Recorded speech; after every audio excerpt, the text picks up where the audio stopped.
It's dinner time! Hi mga say, agsoy manya, punta ninyong diring dapita. Bitaw gutom na gutom talaga yung inday nga. Ito nang na-order ko. Steak with potato with spinach with salad. Iyan. Sobrang nagugutom talaga yung inday at dudong nga. Wala kami masyadong kinain kanina. Kasi 7 a.m. is nag-breakfast na kami dito sa hotel namin. At 8 a.m. nag-start kaming umakyat doon sa viewpoint 1, 2, 3. Sobrang pagod na pagod talaga at ramdam na ramdam ko na talaga yung sakit ng mga paa ko ngayon. Ang hirap pala pag tumanda na tayo kasi sumasakit na lahat ng tornilyo natin kapag umakyat tayo sa bundok. At isa pa, nakalimutan ko magdala ng Epic-Ascent All.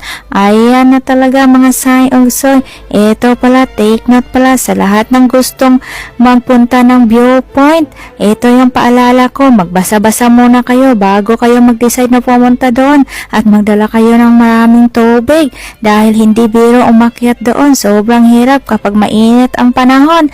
Mas maganda pag umaga pero worth it talaga yung view pagdating mo doon.